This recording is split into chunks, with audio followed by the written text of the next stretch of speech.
Hey, everybody out there in Radio Land. Thank you for tuning into The Divide with Marcus C. Williams. You are listening to us here in your ear, having the conversations that you need to hear. We are on WRFZ 106.3 Rochester Free Radio. If you are watching us online, hit the like button, hit the share button. It don't cost you nothing. Hit a retweet and drop a comment. Be part of the conversation. We want to hear from you. Okay, join in the conversation, drop a comment. We'll try to pop it up on the screen. And definitely, even if you don't have anything too much to say, just put in the comments an American flag or a thumbs up and let us know that you're out there watching. Say hello. Be part of the show. So let's jump into the show today. Thank you for tuning into The Divide. You're listening to the conservative voice of New York State. We are here in your ear having the conversations you need to hear. Man, have we got a lot of stuff to talk about today. But what I'd like to start off with first is the show before us. The guy is a raging communist, right? Like a raging communist. He calls himself a Democrat, socialist, whatever. But, you know, he made an interesting point about Trump's tariffs. And we've talked about the tariffs on this show before. He said what Trump did was cut the taxes for the businesses and cut the property taxes for the businesses before he put the tariffs on, so that way, when he put the tariffs on, it would be offset by the tax cuts that the businesses already got. And I was like, well, you know what? That kind of sounds like a masterful plan. That's like really, really smart and intelligent, a very smart thing to do. But you heard the Democrats scream and fight and kick and moan, talking about, oh, the tariffs are going to raise all of the costs and all of the prices of all of the goods and stuff like that. And here we got this communist socialist guy talking about, yeah, the Trump put on the tariffs, but he offset the cost for businesses so it wouldn't actually impact the people on the ground. I said, it's crazy to me that a communist can say that and give the president some credit for doing something when regular Democrats can't even do that. Like, what is going on here? Like, can we not have that conversation? I think that we should be having that conversation. That sounds very, very important to me. Because what often happens, and I think that this is something that bothers me the most about politics, especially nowadays, is that we see a whole bunch of issues where there's this thing that I like to call teamification, right? So I'm a registered Republican, right? So in my case, if I was a registered Republican, I've got to go with my team. I'm not like that, right? But most Democrats, if you see them, they got to go their team. Nothing can ever be wrong. And it's only their team that can ever be right about anything. There are a lot of Republicans that do that too. But we have to understand that this isn't the way that American politics should be, because it's not even supposed to be or constructed to be a two-party system. This is something that developed over decades and centuries to be this way. And it's really not the way our nation is supposed to be. And it doesn't actually give the best actual representation because of the current power structure. It's also why there's so much kick the can politics where nobody really wants to make the hard decisions that are necessary to address the issues that the common man is facing. And if you follow me frequently, I'll talk about how the government is actually against the people, because that's what it is. The government is a giant behemoth that is against the American people. And it's like that because it is a power structure. And any power structure is going to consolidate power at the top. So what's happened in America is all of the power is consolidated at the top with the elites, with the ultra wealthy, and with the old money families. Like, we can't act like this isn't what's going on in our nation. And more people need to have this open conversation so that when we do run into these different issues and we see that our team isn't addressing these issues, that we're like, hold on a second, who are you really representing? You know, and a lot of people say, oh, well, elections are where we hold people accountable and stuff like that. You got to hold them accountable when they're in office too. Like, what are you doing? You don't just get out and vote. And right now, the scariest thing is so many people don't vote.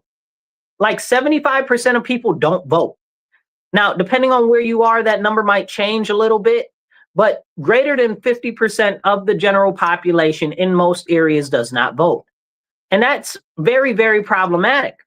But also, we end up with the fact that most people that go out and vote aren't even politically inclined because politics, why bother, right? Well, we should bother with politics because politics affects you every day in your everyday life. The most important thing about politics, and I think people forget this, they'll say, oh, well, I don't want to talk about politics or it doesn't affect me. Yes, politics affects you.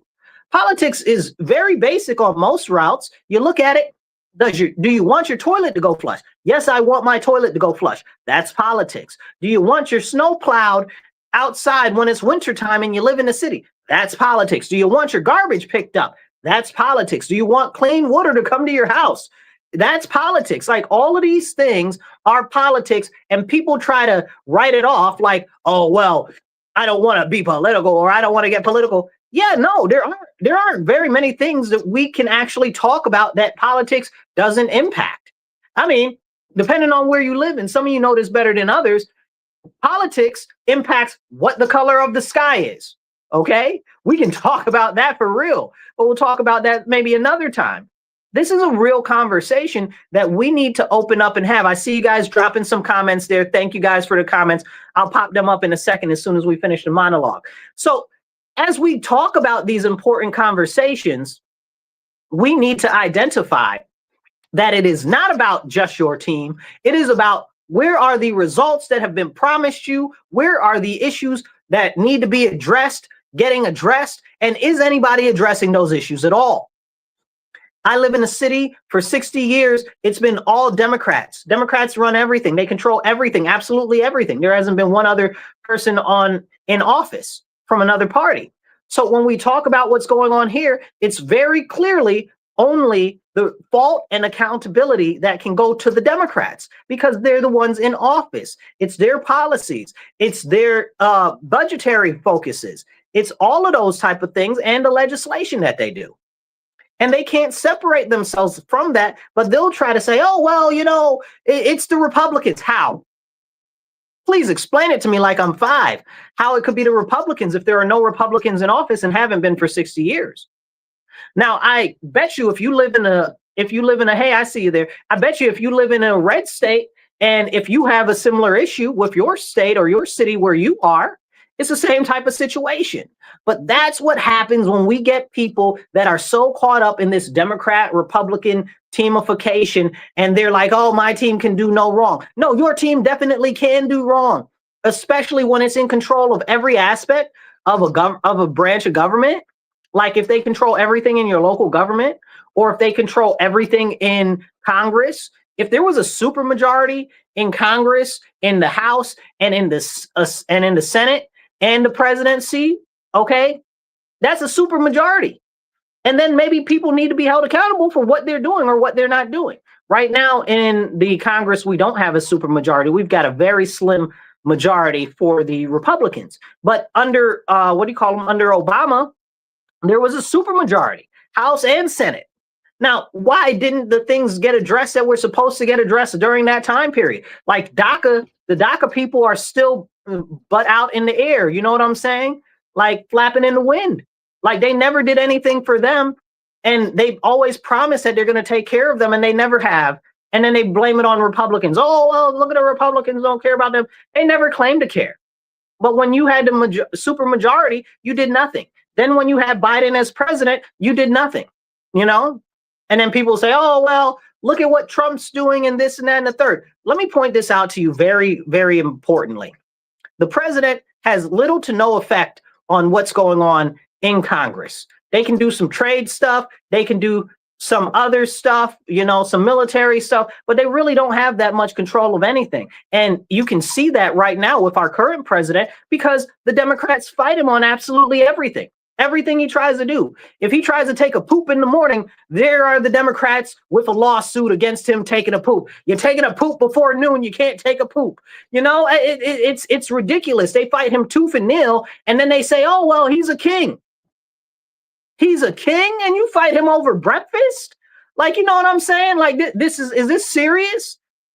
Like, They don't even conceptually understand what that level of despotism or tyranny or even just rulership, right? Like just plain rulership. They don't understand what any of that would even look like because they're saying, oh, well, he's a king. Really? Because you guys got a lot of court cases against this man. So clearly he's not a king.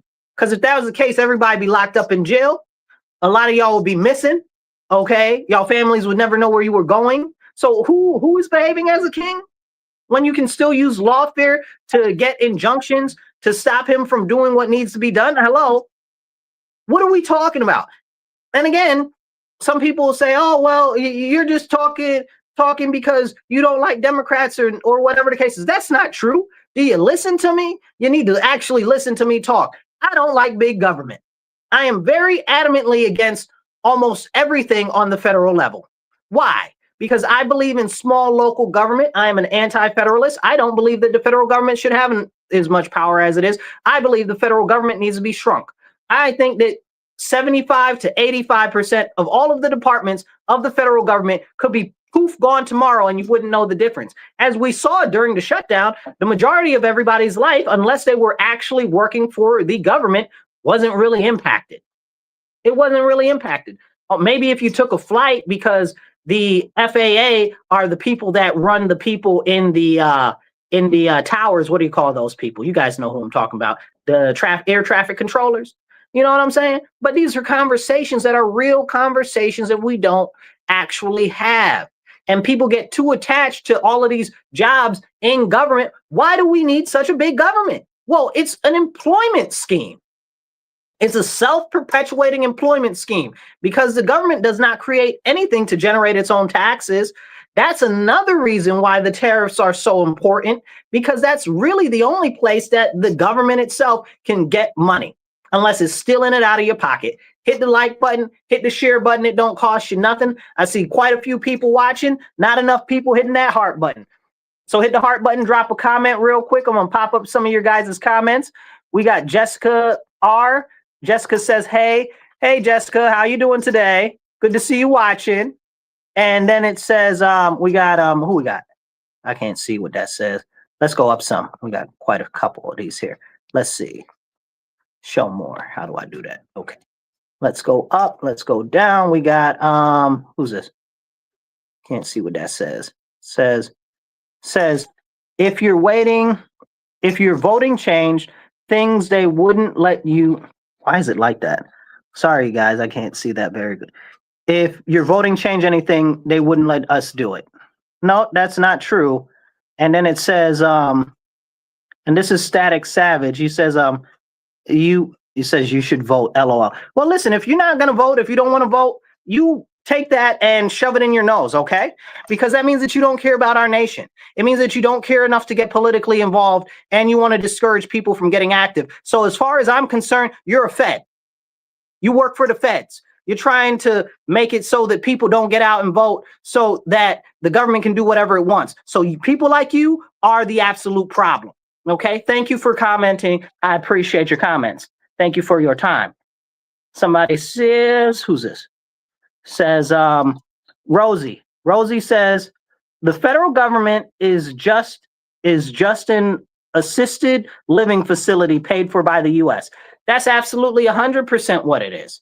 And we need to have a serious conversation about that because they take way too much of our tax money and do way extra nothing. Now, the following things are two types of taxes that I don't think should be in existence at all. Property tax and taxes on your income. Because you work for the money, you should be able to keep it, right? You bought the property, why are you still paying taxes on it? Okay, it's just a form of indentured servitude to the government forever. Somebody should challenge that in court. There should be no way that that stands. You know, I've always had a question about property tax. It doesn't make any sense. You know, maybe we all need to look into allodial titles or something like that. But whatever the situation is, this system needs to change. This system needs to change because if you paid for it, you should own it. Hit the like button, hit the share button, drop a comment. I'll try to pop you up and make you part of the conversation. We're going to answer. I think we got one more. Okay, we got that already. Let's continue on with the conversation. Now, right now, a lot of you guys know about what happened with Charlie Kirk and his assassination. Make sure you guys online hit the share button and get this out, share it with more people, and hit the heart button. It don't cost you nothing to do to share or a heart. And if you're not subscribed, subscribe, okay? So let's talk about Charlie Kirk's assassination real quick. So Charlie Kirk was assassinated. We all saw it. It was broadcasted everywhere. You know, we got a lot of people on the left cheering his death on, and oh, that's what should be done to all the conservatives or whatever the case is. We got people on the right talking about, this is why we should make sure that we expand government surveillance and other nonsense. And the people on the left are like, this is why we need more gun control. Both of those things are stuff that Charlie was very much so against. And we got people on the right talking about, oh, we need to rein in free speech because of that. Man, what? What a disgrace. How you disgrace his legacy and his name. You know, so, but I wanted to talk about that because I appreciate you. Who's that? Eric? Eric says hi. Hi, Eric. But I appreciate that we can have an open conversation, you guys and me, because we need to have these conversations. Because if they murdered Charlie and instantly you got the right talking about we need to curtail free speech, you got the left talking about we need to get rid of all the firearms, look at how the government is working together against the common man. The government doesn't want you to have firearms because they don't want you to be able to defend yourself from the government. The whole purpose of the Second Amendment is to be able to defend yourself from the government. Okay. And people were like, oh, well, the government's got F-16s and F-35s and you couldn't fight the government. It's not about that. It's about being able to stand up and protect your property and protect your own home. And if I got, I don't know, what is it, $35 million to buy an F-16 or whatever it is, not an F-16, F-35, I don't know how much those cost. Dropped it in the comments. I forget how much they cost right now. The price on them went down. But if I got the money to buy one of them, I should be able to buy one of them. I'd actually, honestly, personally like a couple of tanks. There are a couple of different variations that I'd like, you know, just for fun and for action if necessary. But I really do like a lot of the, I call it drone artillery that's out there now that I see that's coming up. That's really interesting to me. And a lot of the drone defense stuff is very interesting. If it was up to me, I'd buy one of the Rods from God satellite. You know, well, what's Rods from God? It's a giant satellite that the DARPA theorized they could put in outer space, and they could shoot down tungsten rods into the ground and anywhere in any given portion of the world. And it would impact so hard kinetically because of the force of the tungsten rod that it would cause an impact that would create the actual force of an atomic bomb going off with no radiation. I always thought that those were really cool. If I had the money, I'd like to be able to buy one of those. You know, I'm not saying I'm trying to take over a small nation state, but I should be able to buy one if I want to. Look at all the defense contractors. We got defense contractors with their own private armies. I need to be able to protect myself when it comes to that stuff too. Because governments hire out their dirty work and their wet work to people in these different companies and stuff like that. What's Blackwater called now? Whatever Blackwater turned into. And we got a number of other ones too. But I bring up the Charlie Kirk murder and his assassination because just the other day, this is very important. And I encourage you guys always, I tell you, I said, don't believe me because I'm saying it. Believe me because I'm telling you, because I'm going out of my way to tell you. So that's why you should believe it. But also go look it up. What's his name? Kash Patel. Y'all know I like me some Kash Patel, and I was really having high hopes for him, but I'm not very happy with him right now because he shut down the investigation from the Department of Homeland Security under the counterterrorism department that was being run by, what's his name? John Clark. Okay, John Kent, excuse me. John Kent, because he was looking in to see if any of the foreign interests might have had something to do with Charlie Kirk's death. And Kash Patel shut that down. Well, how are you going to shut that down when that's something that we really need to look at? Like, it's crazy that he just shut that down like that. Like, is this what we're doing? It's unacceptable. We got a couple conversations. Let's see what we got. A couple people commenting. David says, hi. Hi, David. I appreciate you commenting. We got, David says, how's your day? David, it's going good. I appreciate you commenting. Every comment helps a lot, you guys. So just drop out some comments, hit the thumbs up, Thank you so much for keep commenting. All of those comments help an immense amount to kick the algorithm to get it out to more people. So even if you guys just do a thumbs up or whatever. Okay, somebody made a comment. Let's see. Hayes, let's see. Okay. It says, I agree with you. I hope someday you can get into the government to help protect our constitutional rights. Listen, I'm fighting very hard to work on encouraging people to get active and make a difference. That's Brian Marlene Marvin Hayes. Thank you, Brian. I appreciate you. That might be a husband and a wife. I can't quite tell from the screen, but yeah, it's important that we stand up for our constitutional rights. Like, people forget, and I try to emphasize this so much. Yes, I am a Republican. Yes, I stand on business for Republican foundational, and this is very important, foundational values and principles. Okay. And the question is, well, why? Well, because right now, if you look at the Democrat Party, there used to be conservative Democrats, and they're either silent or gone. They don't exist anymore, practically. You know, people say, oh, well, Marcus, you're a conservative, whatever the case is. I said, most average, everyday people that are Black Americans are conservative. Well, how is that possible if they're Democrat? Because they don't know any better, because they've been taught wrong.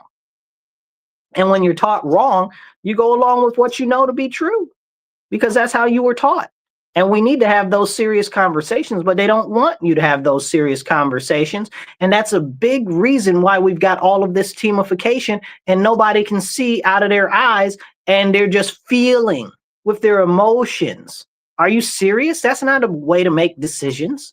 Like, we can't have that. Like, that's part of the biggest issue that we have in our nation right now. Hit the like button, hit the share button. It don't cost you nothing. Let's get into a couple of different things. Let's see, we got another comment. David says, good for you, David. Yep. You busted the sub. Thank you. Okay. And these are important conversations. Let's talk about what's going on right now with the government, right? We've got Pam Bondi. Okay. Pam Bondi is I don't know. I guess she's the attorney general. I'm really trying to wonder who she actually serving, because it's very clear that she's not serving the American citizens. There is a court case that Gun Owners of America took to court as far as the NFA, okay, the National Firearms, the National Firearms Act, right? And she went back, and her thing with that was like, well, we should keep the National Firearms Act because it's another source of tax revenue for the government. What? What? Whose side are you on? Question mark. Because clearly you're not on the side of the people saying anything crazy like that. Oh, well, it gives more taxes to the government, so we should keep it when that limits our constitutional rights? Like, what are we even having a conversation about here? How is that even a conversation? Like, that's crazy, wicked work. You understand what I'm saying? And this is Pam Bondi. Wicked work, y'all. How are you going to say that we should keep the NFA when it's harming our right and limiting our right, infringing on our right to legally own firearms, making it more cost prohibitive, making people jump through hoops, when the criminals out here got all types of guns, stuff you ain't never seen. Stuff that people don't even have in regular war. You know what I'm saying? Crazy, wicked work. And this is supposed to be a Republican, right? So again, it goes back to show you this teamification stuff is nonsense. If somebody ain't going to stand on the Constitution, I'm not standing with them. Do you hear me? Can you dig it? Okay, I don't care, Democrat, Libertarian, Republican, Working Families Party, Constitution Party. I don't care what you are. If you don't stand by the Constitution, I don't stand by you. And we need more constitutional conservatives to stand up. But they don't want to. And that's problematic. And that's why I stand, and I pray that you will too. And I encourage you, hit the like button, hit the share button. Don't cost you nothing. Drop some comments, because that helps the algorithm. And share this out, because it very much so helps. Let's see, we got another comment. Let's see, who's this? It says Rosalind, civics exams should be required to obtain voter ID. Okay, Rosalind, that's a good conversation to have. Let's talk about voter ID real quick. Most Americans believe that we should have voter ID. Point blank, okay? We're at like an 85% of American population, maybe a little bit more, believe that we should have voter ID. We do not have voter ID. Whenever you see, and I'm glad you brought this up, this works into another topic we're going to have.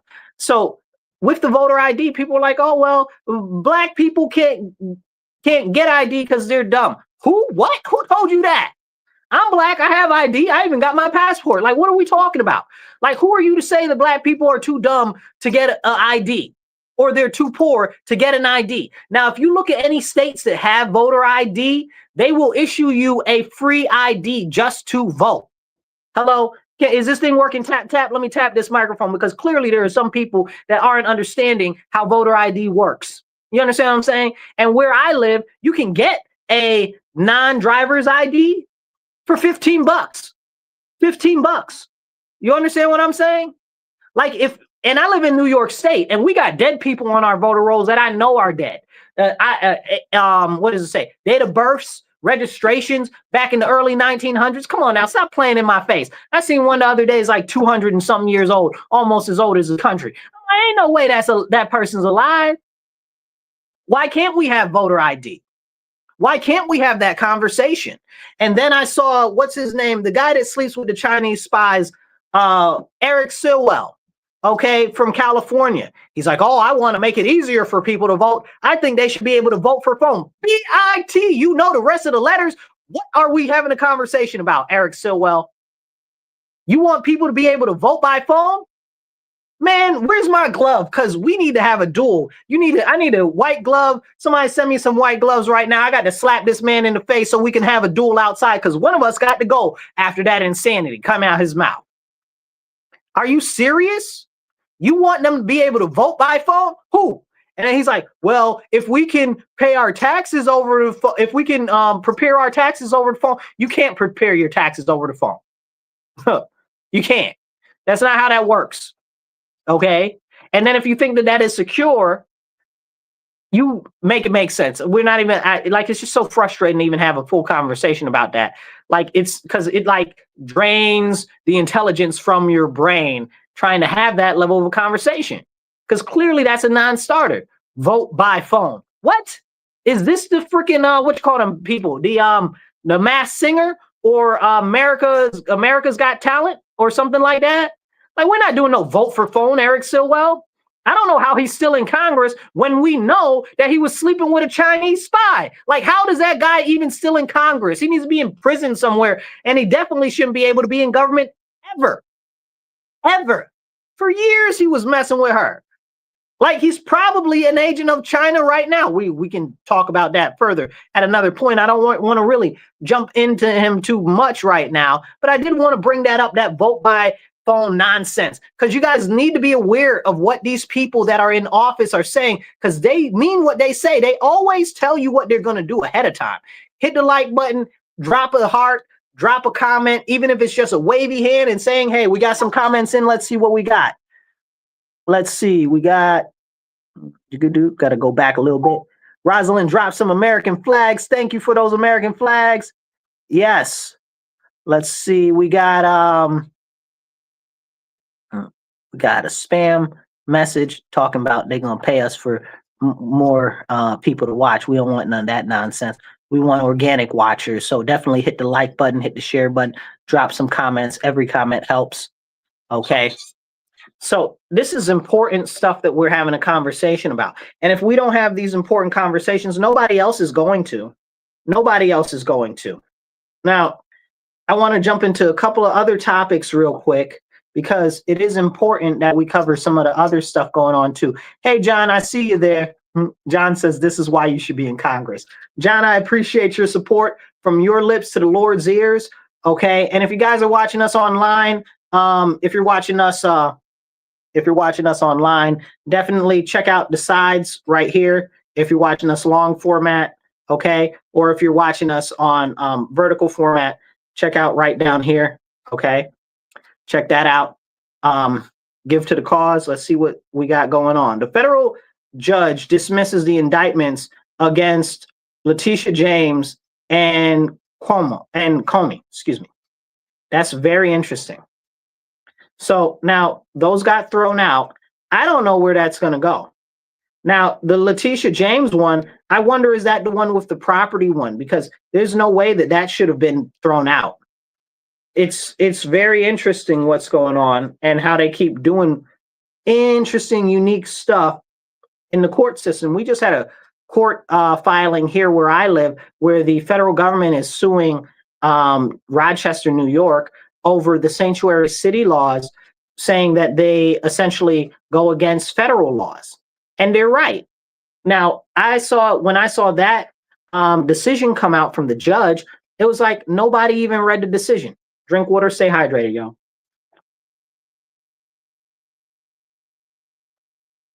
But it was like nobody even read the decision that the judge said. Now, the judge threw out the case. His name is Geraci. I remember when he was running for office up here. But he threw out the case, and he made it very simple and plain. He said, I threw out the case because I didn't know what the federal government wanted as a remedy if they were to win. And I think that people should understand that that means a lot.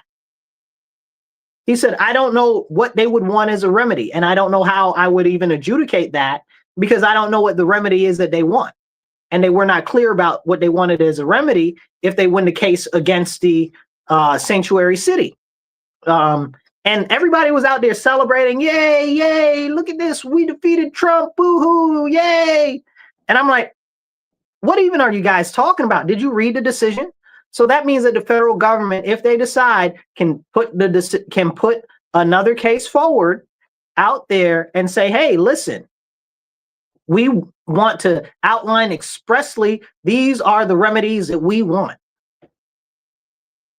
And then they can win the case. Like, so people don't think about this stuff. And what's really concerning is a lot of the lawfare that's being used against the federal government right now because Trump is in office. And it's concerning for two reasons. But the number one reason is that the same people that are like, oh, well, we think that the government is doing too much right now, but you're setting the ground for them to do even more. You're setting the groundwork for the government to infringe more on rights and liberties, to have a more top-down authoritarian ability. These people out there are doing these stuff like firebombing ICE vehicles and stuff like that, shooting ICE officers, going out there acting a wild, rapid fool. Okay? Like, what do you think that's going to make happen? You think that the government's going to back down or the government's going to stack up? You know, you're only putting yourself in a position where the government's going to stomp down on people. I don't want that. I've been fighting in New York State against that for years because Governor Kathy and before her, Governor Cuomo want to use the National Guard for all types of ridiculous nonsense and push martial law in New York State. These are both Democrats. But can we talk about Cuomo and Kathy trying to push martial law? No, nobody wants to have that conversation because of this ridiculous teamification. My team, my team, my team. Democrats just act like COVID didn't happen. Like they didn't throw up checkpoints where you had to show your vax ID.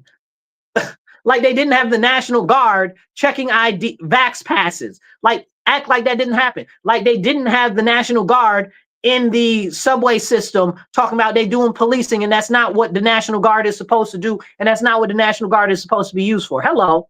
National Guard is a military wing. They are not police law enforcement. Then they had the nerve to put the National Guard as correctional officers in the prisons. You guys, you got to wise up. You got to smarten up. Pay attention to what these people are doing, even if it is your team. All of them, gross aggregate, on the top level or government, are working against the people, snatching away our freedoms and liberties and empowering the government more so every single day. It doesn't matter whether they're Democrat or Republican. You got to be on the watch for this. We got very few people on either side that'll stand on business almost all of the time. And we need to understand that. We need to understand that. I just saw the people out there protesting Donald Trump talking about oh, well, this is what democracy looks like, and no kings, and this, they do this every Wednesday in front of the federal building here in Rochester, and no kings, and voter ID is bad, and no person is illegal, and like 12 or 13 different other things. None of them have any relation or overlap. None of them. They're just all considered leftist causes. You know, I see the pro-Palestine nonsense and signs with right next to the gay people signs. And now I shouldn't say gay people, I should say alphabet people, because it's not about the gay people. The whole leftist movement has thrown the gay people to the side, and now it's all about trans and furries and what do you call them other ones? Oh my goodness, what do they call them? Minor attracted people, really, the pedophiles. Like, it's all about that. Like, that's what they're pushing on the left. They've long time ago left the gay people alone, left the lesbians alone. Now they got men going in women's bathrooms. If you guys saw the video of the lady in California, I believe it was LA County, she was going into a what's the gym? I can't remember what type of gym it was. I think it was a Planet Fitness, but she went into the gym and it's a whole behind man in the bathroom in the ladies' locker room. And they passed a law here in Rochester talking about men can be in the bathroom with little girls and women, and in the shower facilities and bathing facilities and dressing rooms and this and that and the third. And, you know, and people say, oh, well, that's homophobic. I said, well, it don't say nothing about you got to be gay to do that. It says gender identity. That means you think in your head, or you said out your mouth that you believe that you something that you aren't. Okay? That's a psychosis. There's something wrong with that. Or you're just lying, one of the two, especially when you can be a 310-pound, 6'9" man with a full beard going in the bathroom with a little girl, and you're going to tell me that this man believes that he's a woman? Okay, when he's not even presenting like a woman? Stop playing in my face. And that's this whole gender identity nonsense trash garbage. Okay, and then they got in the law that they have here in Rochester, it also says closest to gender identity, or, and this is the crazy part, or gender expression, not and. It would have been a much more reasonable conceptual law. I would have still been against it because it's crazy altogether, but it would have even made more sense if it said gender expression and gender identity, right? So at least you got both. But no, gender identity or gender expression. How do you even reconcile that, right? Because that means that I could just put on a muumuu and go into a women's bathroom.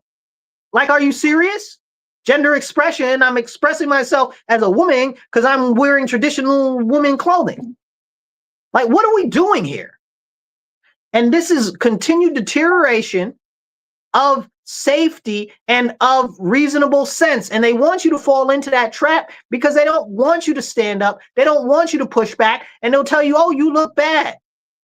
But the lady that it happened to that went off was a whole lesbian. She's a whole butch. You understand what I'm saying? She was a whole butch lesbian, mad that there was a whole full man in the bathroom with her, in the showers with her, looking at her, oogling her naked body and other women. Is that what we're turning our society into? We need to have a serious conversation. Now, real quick, hold tight. I got it. We're gonna talk about this real quick. Thank you guys for tuning into The Divide with Marcus C. Williams. We are here in your ear, having the conversations that you need to hear on WRFZ 106.3 Rochester Free Radio. Drop a comment, y'all. Drop some comments, drop some thumbs up, hit some hearts, okay? And any of your comments, we'll do our best to pop them up on screen. Let's get into some of these comments here. Let's see. How do I make this smaller so we can see more of the comments at the same time? Okay, let's see. We got quite a few here. Let's see. We'll go back some. John says, I'm spreading your name. Oh, it's too big. I can't see like that. He says, I'm spreading your name in the tactical civic circles. We'll get your name out there. I appreciate you, John. Thank you so much. That means a lot to me. I appreciate your support. I appreciate your encouragement. It means the most to me. John also says, what does it say? I'm out, but not out. My children are coming to the bus. Okay, John, we'll see you when you get back. We'll be here. We're here till 4. Thank you guys, and I appreciate you all tuning in. Hit that share button. Also, you see the screen on the sides right there? If you want to help out, that's what you can do, or down there also, that's an option. Just make sure you're sharing. That's the most important thing. Sharing and commenting. That helps a ton. Okay? Now, what we got going on in our country right now shows us how seriously we have to actually get more involved. We have to. We have to, because if we don't stand up, nobody is going to. And I want to talk about a very important issue to my heart real quick. Hold on one second. Drink water, stay hydrated. And I hope you guys can hear me on the radio. Also, if you're watching me on the radio, I know I just said watching me on the radio. If you're listening to me on the radio, you can also follow us and catch up on any missed shows on the Marcus C. Williams channel on YouTube. You'll find all of the shows right there. The Divide with Marcus C. Williams. We got a whole podcast section. It's also in our live section. And there's a whole playlist for the videos as well. You'll find them all. So we got I believe 97 videos. This makes 96 videos. 2 of the videos have been taken down. We talked about too much serious issues. They didn't like that very much, so they took them down. I'm trying to get them the audio for those videos from the studio so that we can post those up there.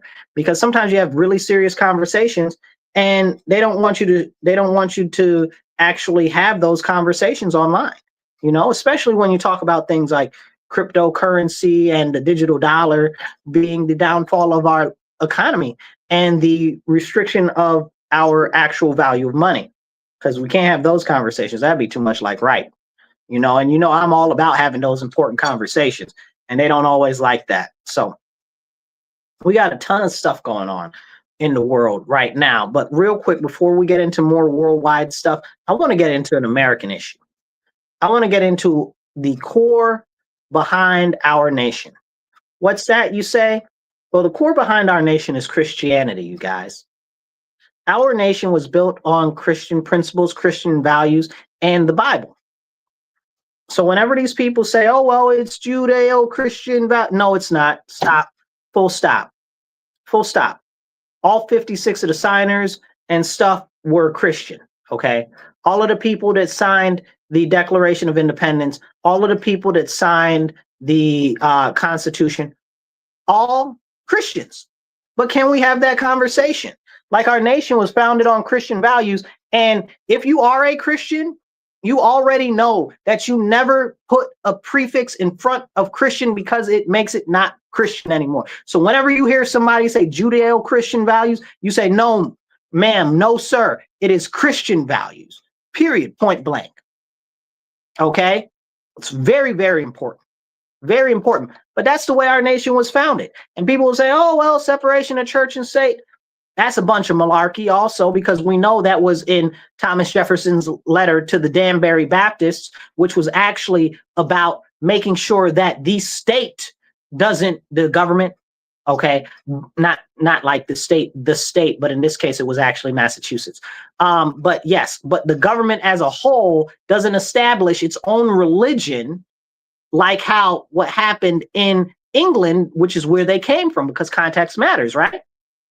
So what happened in England? England banished the Catholic Church under Henry VIII, and Henry crowned himself the head of the Anglican Church. And now still today, who's the king now? Charles. King Charles is the head of the Anglican Church, right? And they didn't want that.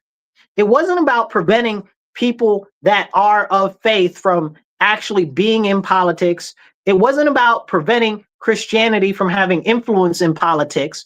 It was about preventing the government itself, from creating its own religion. That is very much so important. And that was what the letter was about. And it was a very short letter to the Danbury Baptists from Thomas Jefferson, because at that time, the government of Massachusetts actually had a sanction to get into the government. You had to be a member of this specific congregation that was essentially state sponsored. And that's what we're not supposed to do. Okay. But people don't want to have that conversation. Hit the like button, hit the share, drop a comment. It don't cost you nothing. Let me get some thumbs up, some amens. Okay. It all helps. Now, as we have these important conversations, we need to understand that if our country, because it was founded on Christian values, because it is, we have moved very far away from Christian values, where now the concept is do whatever you want all the time, whatever makes you feel good. That's the first tenet of Satanism. It is. Go look it up. Don't believe me because I'm saying it. Believe me because I'm going out my way to tell you. Okay. It's very important that we understand that concept of do whatever you want. You only live once. Nonsense is the first tenet of statement of Satanism. It also is like a core thought process of the god Dionysus, and this is a problem. Or even what's his name? Brachus, very similar to Dionysus. I don't actually know that Dionysus and Brachus are two completely different gods. Honestly, I kind of think they're the same one, but that's a whole separate conversation.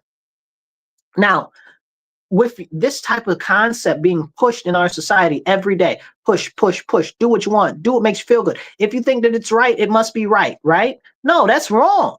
That's exactly against Christianity. The concept of Christianity, it says, deny yourself and walk a righteous path, right? Like that's the concept of Christianity. Like this other nonsense is nonsense. And that's why we have no law in our country. We have no rule of law. We have no morals. We have no values anymore because that has been stolen away because they've taken Christianity out of everything in our nation. And it's done a great disservice to our country, And now we've got all of these people who hate our nation, who hate Christianity, getting involved in our government and destroying it even further. We've got these people that are communists and socialists, hate religion, any type of religion. The whole goal of communism is completely to be devoid of religion. So is the socialism. Because they know that if you have morals and values that are based outside of the government, then you might decide that the government isn't doing right and you might try to do something about it. But can we have that conversation? These are the important conversations we need to have, but a lot of people don't want to have those conversations because somebody's feelings might feel some type of way. Okay? Like we got to do better as a nation. We got to turn back to the teachings of Jesus Christ and to the Bible and repent so that our country can once again be graced and blessed by the Lord our Father in heaven. This is the problem. The Lord used to be at the front driver's seat of our nation. Now we put him all the way on the back of the bus outside the door, left him behind on the side of the road somewhere. And we need to come back to that because it's very important. And people are like, oh, well, the separation of church and state. We already covered that. That's not a thing. And then they're like, oh, well, it's in the First Amendment. No, it's not. No, it's not. Again, it's in the First Amendment. It says that they don't want the federal government to make a national setup structured religion. That's like these, like, what did Kamala Harris say? Oh, well, we exist in the context. Well, things do have context. And that's a very important context when it comes to talking about separation of church and state, which does not exist. It doesn't exist. It's not a real thing. It's one of the greatest lies in our nation. The second greatest lie in our nation, I believe. The first greatest lie is that Black Americans are from Africa. That's the first greatest lie. Okay. We are American Indian, but they sold that lie so that they can dispossess us of our land. But when you look at the Dawes rolls and a number of other rolls, what happened was we refused to go on reservations. So they reclassified us as Negro. And we still have the information on this stuff. You can go look it up. You can look up the records in most of the states and you can look up the records in the Library of Congress. But people don't want to do that because that might actually change the concept and the thought process of our nation, because there are people that are manipulating the history so that they can tell lies and push certain narratives that benefit the elite and the establishment itself. But can we have those conversations? Because those are important conversations. Those are very important conversations. And I look at our country right now and I'm very concerned because we've got this Islamist rise, right? I'm not saying a rise of Islam. Let me be very clear. an Islamist rise, right? These people that are largely Saracens, people from these sand countries, okay? They're all sand, so I don't want to hear nothing about it. All the countries are sand. Okay, the whole Middle East is sand. Why is it sand? The whole of North Africa is sand. Why is it that way? Because they've been cursed by the Lord our Father, okay? Because they rejected Jesus. That's why they're all sand nations, because they're cursed. And now they're trying to bring their cursed nonsense over here to us, okay? They're trying to reform our government. They're trying to reform our cities. They're trying to reform our states to make them all Islamic caliphates. We cannot stand by and let these people Islamify our nation. That's not what our nation is supposed to be like. And these same people get out here and they jockey for these Islamists, and they're like, oh, well, it's about separation of church and state. Well, how about you tell them about separation of church and state? Hello? Can we have that conversation? Go tell the Islamists about separations of church and state. I'm sure they'd love to hear about it. Huh. Tell them about it. They don't care. They don't want that. They want Sharia law in many places. And if you look at places like Texas, Missouri, what's the other one next to Missouri? Michigan, they've got whole towns that they're putting together that are all only Muslim, that they're implementing Sharia law. Look at what's going on in Brooklyn. Like, can we have that conversation? Look what's going on in Dearborn, Michigan. Can we have that conversation? No, we can't have that conversation because it's taboo. Oh, you can't talk about that. Now, let me be very clear because this is important. Okay? I am not saying that people shouldn't be able to practice Islam in the United States, but I'm 100% saying that if they practice Islam, they should not be able to be holding office in our nation because we were founded on Christian principles and Islam does not recognize Christianity as the law. You understand what I'm saying? And people say, oh, well, you can't say that because then it sounds like you're saying that that's how things should be. It is how things were founded. Like, let's not, like the 10 commandments are the basis for our laws in this nation. Like, what are we even talking about? What are we even talking about? Like, we're not even, like, stop it. Stop it. The first book that was authorized by Congress for public education was the Bible. Stop it. Stop playing in my face. Okay?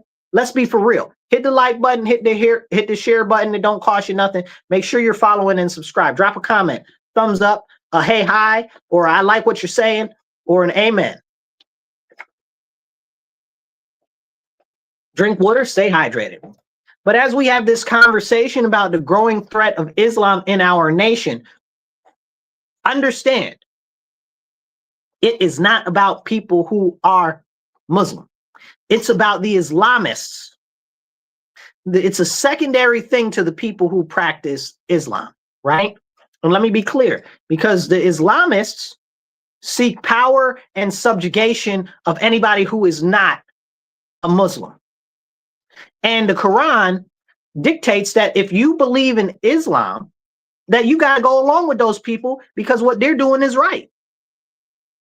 You got to go along with them if you're Muslim because what they're doing is right. That's how Islam works. So these Islamists that are pushing their nonsense in our country need to be dealt with expeditiously. They all need to be sent back to their sand countries, wherever they come from. You understand what I'm saying? Now, let me be very clear and I point something out because I think that this is very important and people don't understand. We have created a nation that has so much opportunity that people flee to our country that are Muslim. Let me be clear because I'm separating this from the people that are the Islamists, right? I was talking to some young ladies today and they're from Afghanistan. God bless Afghanistan. Okay. May the issues that they have there be resolved.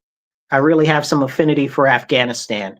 I appreciate everybody that helped us over there when we were over there during the occupation and during the war. I appreciate that greatly. I also appreciate their strong tenacity of their people. I think that that's very honorable and noble.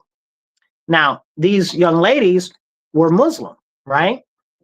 But they're leaving from over there because the Islamists are the ones that are in charge, that don't want women to learn, that don't want women in positions of power. Only in America can you have that as an option. So they were able to get out of their country and they were able to come here. And they're so thankful that they can be in the United States. And God bless them for being able to make it here. I know how hard it is for refugees to come here. That's why I'm so adamantly against illegal aliens. So I'm ever so thankful that we had a nation that affords them the benefit that their own country does not, that they would want to come here. And the conversation that we had was that they would love to go back to their own country if the government was changed, because right now it's under the rule of the Taliban. They'd love to go back to their own country. I double support that. You know me, I double support anybody wanting to go back and fix their country, because I'm working on fixing my country. I'm working on encouraging all of you and all your friends and everybody you know to stand up in our country to fix our own country. You understand what I'm saying? So I admire that. I admire that they want to go back and they want to fix their country, but they can't because of the form of government that's there is an Islamist government, and they refuse to even acknowledge any of the women, and they treat the women like trash, and they don't want them to read or write or anything. And we had a really good conversation about that, and about how the fact of the matter is what the real problem is, not that they want them in the kitchen or cooking and cleaning or whatever the case is, but the fact is that they had known the freedom of being able to have education and more opportunity, and that was snatched away from them, because that's what Islamists do so that they can maintain power. Like, you got to understand what's going on, and this is why it's so scary and terrifying what's going on with these Islamists in the United States of America, and why they must be stopped. They must be stopped. And I'd really encourage all of the Muslims from foreign nations, especially Afghanistan, that fled the Taliban and stuff, to stand up to these other crazy people that are out here pushing this Islamification and Islamist nonsense in our nation. That's what you ran from. That's what you escaped from. And I understand that they might be a little bit scared to stand up to that stuff and stuff like that, but somebody's got to. You know best how to, like, it's like the same thing with the people that escaped the communist countries. Like, who better to tell the people what the real problem is with communism or socialism than the people who got out of there? Like, you guys got to stand up and say, no, this is wrong. So when I say that I don't want any of these Islamists in government or any Muslims in government, because I know that when they get in there, they're going to try to reform our nation in their own image. Look at Ilhan Omar, right?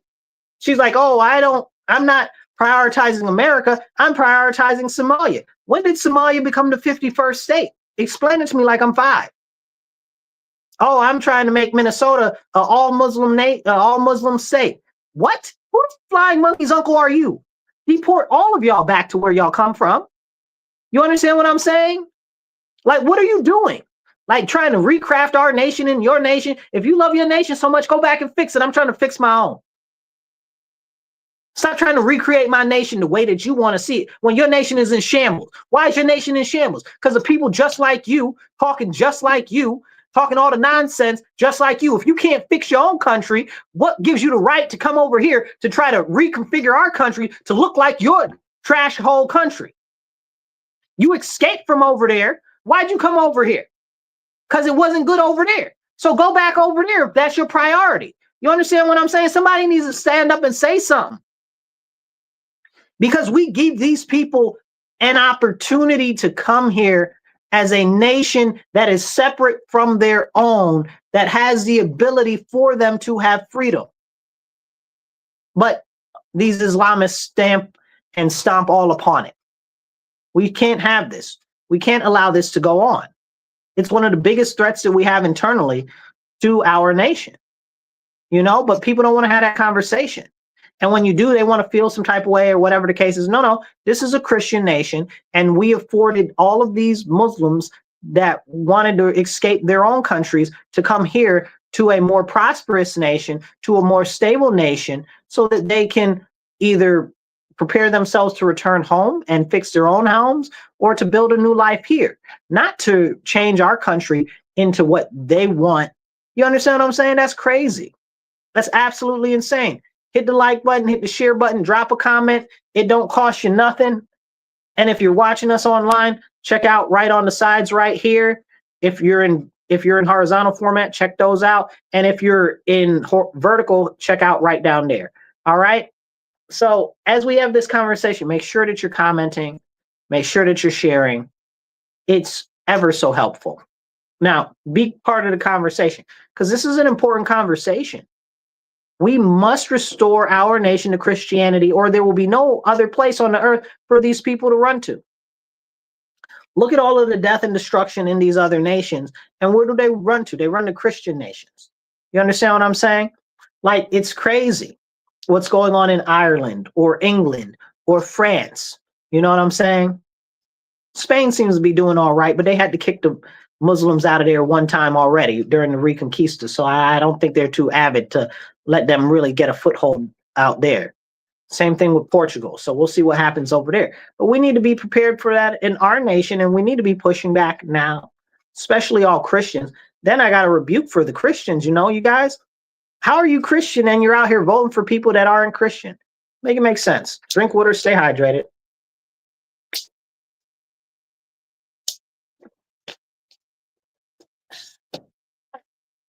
These are the important conversations we need to have because nobody else is going to have them.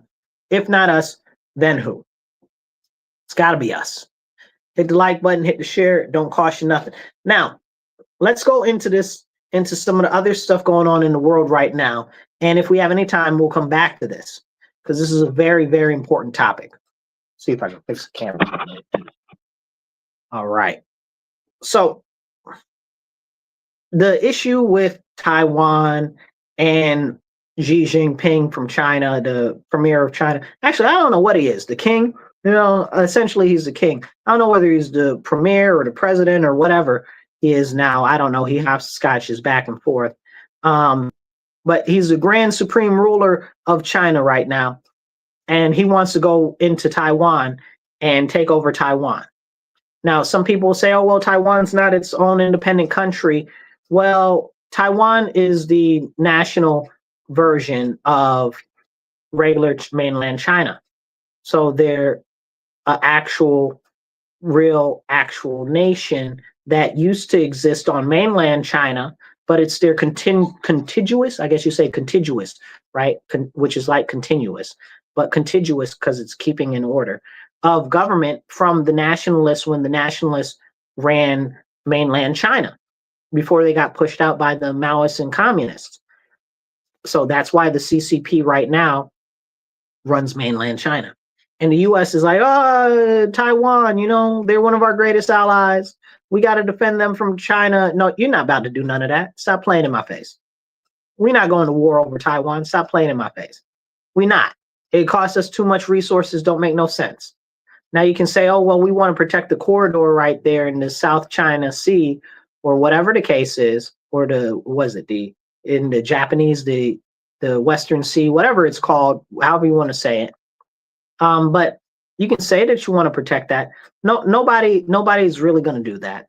Like, you're not going to commit the troops and the stuff to do that. Like, Taiwan is not the United States of America, and we don't even really officially recognize them as a nation independent of mainland. Can we have a serious conversation about that? And China's got a big sticking point on that because that's been part of the sale of Xi Jinping for years, that he's going to actually retake Taiwan. And he will. They're preparing. They're building up their army and military to do that. And the U.S. is like, oh, well, we're going to. No, you're not. No, you're not. That's why you're reshoring all of your manufacturing for chips and stuff like that. That's why it's important that we get the adequate people to work these jobs and positions, and we actually have them start training youth and young adults for these positions so that people can get those jobs, because nobody's training to be, what do you call it? There's some of the names for the different jobs that they have, that they make these microchips. I forget some of the names, but like nobody has training for that. Nobody's going to school for that. Like, that's not a school even, like, so we need specific trainings for that. Now, we'll see what happens with talking about foreign countries with Venezuela, because Maduro has allegedly said that he's willing to step down if it brings peace to the country. So we'll see what happens there. I'm very interested in seeing what happens there. I was reading some stuff and things like that, talking about how really it's not the cartels that run stuff in Mexico. It's really Venezuela. Now, I don't honestly know how true that is, but when you look at the fact that MS-13 runs the death train in Mexico, you got to start asking yourself questions. Is it? Who really runs what? Who runs what? You know? It's a very interesting question. So we'll see what goes on over there. I'm interested in seeing because I don't think he's stepping down. Also, I don't trust that weird lady that they just gave the Nobel Peace Prize to, talking about, oh, she's supposed to replace Maduro. I don't trust her. Something scuzzy about her. I don't like it, not even a little bit. So we'll see what happens. So that's what's going on. Now, we talked earlier in the show about how these leftists are pushing the government to expand even more as far as power and authority when it comes to policing operations. So Kash Patel's girlfriend, whatever her face is, okay, the fake country music singer, okay, Alexis Wilkins, yeah, Wilkins is apparently there's an issue with, oh, people think that she's a honey trap or she's a Mossad agent or whatever. How did she get with him or whatever the case is? Bro, I don't know how she got with him. I got plenty of questions around that myself, you know, but it's very interesting the what's going on there. And he apparently wanted like the FBI to provide a protection detail for her. Why does she need a protection detail, right? Why are we, the taxpayer, paying for your girlfriend's protection detail? I don't want to pay for her protection detail, okay? And I don't know whether she's a Mossad agent or not. Honestly, I don't care, but she's a highly suspicious character, and there needs to be some sort of investigation into her. That's a fact. I don't know, bro. I don't know where he dredged her up at, but something don't seem right about their relationship. It all seems very sus to me. Like maybe she's his handler. I don't know. I don't know. I don't have a clue. She very well could be his handler. Like, have you ever seen them together in person?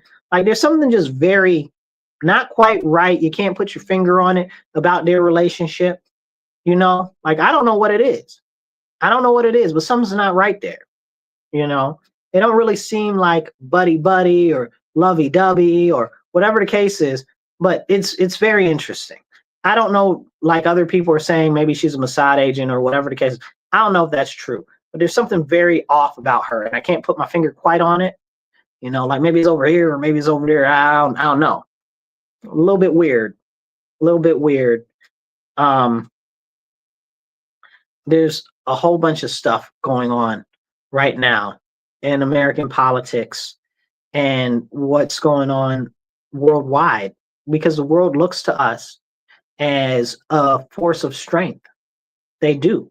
But if we've got all of this division inside our own nation, if we've got these Islamists trying to tear down our nation, if we got these crazy cuckoos pushing stuff against our law enforcement and nonsense like that, it's a bad look. And the rest of the world looks at that like, y'all can't even get it right yourself, and you're supposed to be this big world authority. How are we supposed to project power and authority when we can't even control what's going on in our own house? Somebody make it make sense to me. Drink water, stay hydrated, y'all.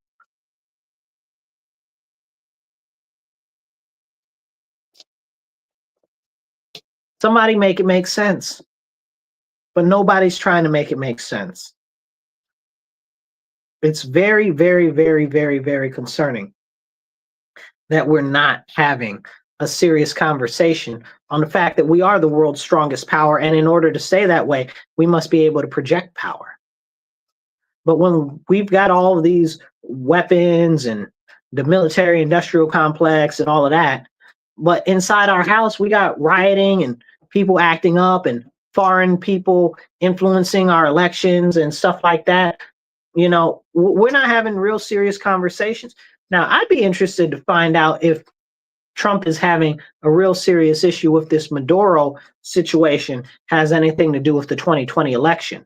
Because if you guys remember, I forget the other name of the other company. Oh my goodness, what was it? Smartmatic, right? The Smartmatic machines and stuff like that were always said to be done by programmers that were originally from Venezuela, that was done through a shell company. That was also the other company. Oh my goodness, what are those other machines? We got those machines now. I forget what they're called. Y'all know the machines. Drop the name of the machine company in the comments. Drop that down there. But yeah, so Smartmatic and the other company, I forget the name of it. It's slipping my mind for some reason. But yeah, apparently both of those companies were Venezuela shell companies, and we're all attached to Venezuela. So it'd be interesting to find out if this has something to do with it behind the doors. You know, I know a lot of people say, oh, well, Q says this, and they're talking about the QAnon nonsense. I think the QAnon nonsense is a bunch of government psyop run by the CIA and the FBI, as well as the elites, in tandem to prevent the people from standing up and to prevent them from overthrowing the government. I believe that that's what it was all about, because they saw that people were getting real antsy, and if they gave them a little bit of hope, that they wouldn't take any level of action. Okay, so if anybody talks about, oh, overthrowing the government or not, whatever the case is, no, you missed your chance. It's over. The next time that anything like that possibly comes up, it's only going to be after massive death and massive bloodshed. That's where we're at. Frankly, you look at now, they got Blue Anon, you know, the Democrats' version of QAnon. They're like, the elections were stolen. But these are the same people that told us the elections were safe and securest elections ever. You know what I'm saying? Like, you can't even listen to these people to take them serious. Like, we need to be having real conversations, like, but nobody wants to. We have to recognize that the government itself is against the people. That's why we need to limit the power of the federal government, especially, and of the state level government, to re-empower the people, to re-empower the citizens. It's all about the divine sovereign individual, because we were blessed from God with our own individual rights as creations from the Creator. That's why we have the Bill of Rights.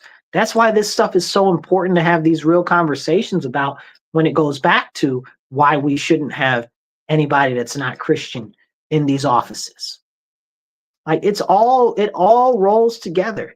All of this is about power and control. We look at why they let all these illegal aliens into our country. It's very, very simple, because they want to use them as a buffer to prevent people in the middle class from moving up to the high class in the social economic scheme of things. They also want to use it to eviscerate the middle class so that people are more dependent on the government. Again, it's about power, and that keeps the government in power. They can also use the illegal aliens as a mercenary force against us as the people, because, well, they don't have allegiance to our nation, you know, and that's a very, very, very important conversation to have. We need to have more of these important conversations. So please hit the like button. It don't cost you nothing. Hit the share button. It don't cost you nothing. And if you're not following and subscribed right now, hit that subscribe and follow button. Make that bell ding. Drop some comments. The comments help too. Okay. And if you're following us online, see the sides right here. Check that out. And if you're vertical, right down there. Okay. So this is important to have these important conversations. A couple of other things that I want to hit on. We only got a couple of more minutes here. I wonder if we get enough time to get them all in. Is this nonsense with Ukraine, right? So the nonsense in Ukraine is very, very important to talk about, because there's a Ukrainian peace deal on the table right now. Russia's agreed to it. Many of the ministers in Ukraine agreed to it. And now all of a sudden, France is like, no, we don't want to do that. Germany's like, no, we don't want to do that. Who the heavens gevens are you to tell them that you don't want to do that? You are not Ukraine. You do not have the best interests of the Ukrainian people in your thoughts or in your prayers. Like, you know, like they say, thoughts and prayers. Y'all don't really care. Like, you don't care about the Ukrainian people. Somebody got to care about the Ukrainian people. And the president of the United States is trying to actually give them some rest. You know? Oh, well, we don't want the Ukraine to concede any of the territory to Russia because it'll hurt their pride. Excuse me? Who's stupid? Who's stupid? You don't want them to concede any of their land because it'll hurt their pride. Are you dumb? And then you'll hear other people say, oh, we don't want Ukraine to cede any of their land because it'll just embolden Russia more. Are you dumb? Like, you don't know the history of Ukraine at all. Like, you don't even know the recent history of Ukraine. And see, the fact of the matter is I don't expect most individuals on the street to know the immediate history of Ukraine since the fall of the Warsaw Pact. Okay, but I do expect these people that are in power, especially in Europe, to know the history. Plus, all of them are decades older than me, twice, 3 times older than me. They lived through the fall of the USSR. They know what time it is. They know what happened. They know the promises that were made on no NATO expansion if they broke up the Warsaw Pact. Honestly, I think that Russia should have never broke up the Warsaw Pact. I think that was a dumb idea, and that's led to a number of issues in places like Afghanistan. That's the reason why Afghanistan's so jacked up now. Okay? That's the reason why we've got all these issues in these other stands. All of the other stands were pretty much part of the United Soviet Socialist Republics, you know? Like, but can we have those serious conversations? Nobody wants to have those conversations. And they're like, oh, well, we don't want to give up any of the land. You don't want them to give up any of the land. Why? Why? The area in the Donetsk, I'm not saying it right today, but you know what I'm talking about. In the Donbass over there, Luhansk and Donetsk, I'm not pronouncing it right, but the Donbass over there, like that was already an autonomous zone. It was supposed to already have autonomy from the greater whole of the nation of Ukraine. Why was it supposed to have autonomy? Because those are ethnic Russians over there, which the government of Kiev, okay, under Zelensky was slaughtering. Like, can we have that conversation? Or can we have the conversation about how Zelensky was purposefully bombing churches, raping nuns, and putting priests to death and putting them in jail? Like, can we have those conversations? We can't have those conversations? Nobody? Like, nobody wants to talk about that. Like how Zelensky was having the military shoot any males that were running away from the front lines, like you'll fight or you'll die type of situation. Can we have that conversation? Trump calls the war over there a meat grinder. It's nothing but that. It's so sad, the ridiculous loss of life for no real reason. No real reason. So we got all of these people talking about, oh, we're from France or we're from Germany or we're the British and we don't want them to do that. Who are you to say what's best for the Ukrainian people? You don't care about those people. Stop lying. You know what these people are going through, and how come none of the resources and all of the clothes and all of the stuff? I was talking to a Ukrainian friend of mine and she was like, yeah, you know, all of the clothes and stuff that they send over there, talking about they're donating them, the government takes them, and people that are in power, because there's so much corruption over there, people that are in power, they take them and then they show up at local grocery stores for sale. How's that work? How's that work? Make it make sense. But these countries, other foreign leaders don't care about Ukraine. They're using it as a tool to weaken Russia so that they can continue their globalist agenda. You know, pray for Poland and for Hungary. Okay, may they stay strong. I don't know what we're going to do with Slovakia and what's going on there. I don't know. Pray for them that they stay strong and separate more so from the European Union, which has this whole globalist NATO nonsense agenda and the United Nations agenda. So these are very serious things that we need to have conversations about, but people don't want to have those real serious conversations. You know, and lastly, before we get out of here today, I want to talk about the Muslim Brotherhood, because I've been seeing people talk, oh, well, Trump's about to label the Muslim Brotherhood a terrorist organization. Do you even know who the Muslim Brotherhood are? You know, like they were in power in Egypt. They basically were the ones who overthrew the government. And then they were like killing people in Egypt. Like it was bad. Like it was a real serious problem. And they had a similar branch of them in Palestine, and that was a real serious problem. And that's not even to point out that a number of other countries that are Muslim nations have labeled them as a terror group already. Saudi Arabia, the UAE, I believe also Jordan and Lebanon as well, and a couple of other ones. Like, can we have that? Kuwait, that was the other one. And these are the conversations that we need to have. Like, it's a terrorist organization, but people hear, oh, well, it's called Muslims, so we got to protect the Muslims. Y'all don't want Sharia law. What are you even talking about? Like, those people are akin to ISIS. They are literally akin to ISIS. They are the kin of ISIS. But that's a whole separate conversation. But we need to have these conversations, and nobody's really having them. And to close off the show today with our last topic, the meeting between Trump and Mondani. Now, as you guys know, I'm a conservative, okay? I'm a conservative Republican constitutionalist that's an anti-federalist futurist.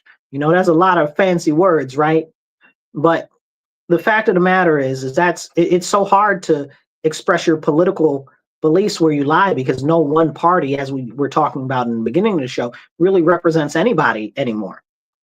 So I got to stand where I stand. Now, Trump brought Mondani, this socialist, foreign Muslim guy who's a millionaire elite, okay, into the White House after he's been saying all types of trash about him, talking about he's a despot, he's a what do you call it? What's the other word? He's a fascist, he's a this, he's a that. He doesn't like him and all of this and all of that. And Trump brought him into the office and was hugging him and patting him on the shoulder and saying, oh, I'd move to New York under him. Are you stupid? Who's stupid? Are we stupid? We must be stupid. Listening to some nonsense like that. And people say, oh, Marcus, how can you say that about what Trump did? Because did you watch the same thing that I watched? Who's stupid? That was a bad look. No matter what way you cut it, that was a bad look for us. And they're like, well, he's playing 4D chess. I'm not trying to hear a lick of spit about what you're talking about, because it's about perception. Do you know how bad that looked? Did you read the newspaper articles? Okay, did you look at how it was phrased? Even in the New York Post, which is usually just a conservative-based newspaper. It's crazy. Like, they're like, oh, Trump kowtowed to Mondani. They're like, oh, Trump praises Mondani, because he did. He really did. Say, oh, he's such a great guy. You know, I really like him. Like, are you, what? What are you saying? But can we have that conversation? No, because Trump is infallible and he can't be questioned. Shoot, if I'm questioning the Pope, I'm going to question the president too. Sound crazy. Like, none of these people are the voice of God on earth, the representatives of God on earth. The Pope out here throwing freaking raves in churches, okay? And if he's out here doing crazy stuff and I'm going to call him on his nonsense, I'm going to call the president on some nonsense.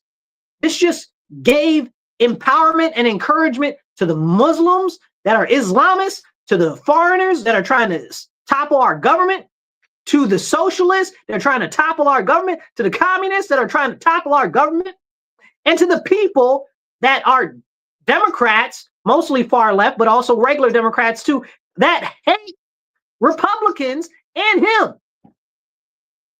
And him. Like, that was a bad, terrible look. Okay, and I don't care how much you love him or how much you think, oh, well, it was this plan and this strategy. It's about psychological impact. Psychological impact, who won there? Mondani won, okay? News and publicity-wise, who won there? Mondani did. Then Trump's talking all this trash about him. The dude is a whole terrorist, okay? And you out here negotiating with terrorists? Like, and this is after he brought in that terrorist from Syria who was on the Al-Qaeda's top watch list, who was one of the heads of ISIS, okay? That's now the president of Syria, because we installed him over there, because Israel told us to install him over there, okay? And you brought him into the White House on Veterans Day. On Veterans Day. You brought that terrorist into the White House. Now you got this other terrorist in there. Also, the terrorist, whatever his name is, from Syria, the president over there, first thing he did when he got into office was kill tens of thousands of Christians. Stop playing in my face. You understand what I'm saying? Like, we really need to have a serious conversation where we check our own people. I want the Democrats where I live to check their own people. We're them tens of millions of dollars that is magically disappearing from the pension fund for our actual people that work for the city government. Where's that money? How come that money wasn't shown up and reported before the election on November 7th? How come that didn't happen? Who was pushing the papers around so that wasn't publicized? These are real conversations we need to have. Where is all the money to pay the teachers and the people that work in the district in the RCSD? Where's that money? How come that money's disappeared? Okay, and they're like, oh, well, it's just a programming glitch error because we switched the billing people. Nonsense. Okay, don't play with that nonsense in my face. Okay, you stole that money or you lost that money, you put it in a bad investment and it's gone. And you just trying to stave off by switching money from different accounts and this way and that way and the third. And that's why them people ain't been fully paid yet. And this has been going on since the summer. Come on now. Stop letting these people play in your face. If you a Democrat, you need to call the Democrats out on their BS. Okay, and empty promises. If you're a Republican, you need to call the Republicans out on their BS and empty promises. And when either of your sides, okay, are going against the Constitution, are trying to empower the government with more power, you need to be standing up. And that's point blank, period. I love you all. Please share this show. We are here in your ear having the conversations that you need to hear. This is The Divide with Marcus C. Williams. You are listening on 106.3 FM and on the Marcus C. Williams channel on YouTube. So make sure you share, like, drop some comments. All of that helps. Hit the heart button, hit the thumbs up. Okay, get this message out there because we need to have these important conversations. And if you're listening to us on the radio, make sure you tell your friends, your family, your enemy, and everybody else. Tune into our show Mondays, 2:30 to 4 p.m. I'll catch you guys next week. You guys be blessed and be well. And remember, stand up, speak up, and don't shut up. Take action.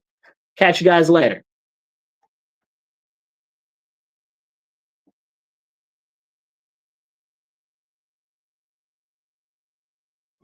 All right, you guys. Thank you, everybody, for tuning in online. I appreciate you guys.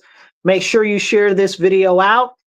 Tell some of your friends. And if you're not, I know a lot of you guys watch, but you're not subscribed or following on whatever you're watching us on, whether it's X or whether it's Facebook or YouTube or whatever, make sure you subscribe. And if you have a YouTube account, make sure you subscribe to my YouTube. It's the Marcus C. Williams channel. And then that way you'll get all of the updates on everything I've got going on and all of the events and different things that we've got going on because we got a lot going on.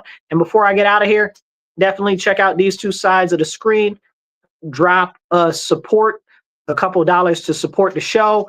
If you're on vertical or horizontal, it's right there. If you're on vertical streaming, it's right there. Okay, I'll catch you guys later. I love you all. You guys are fantastic. I appreciate your great support. I'll catch you guys. Be blessed and be well.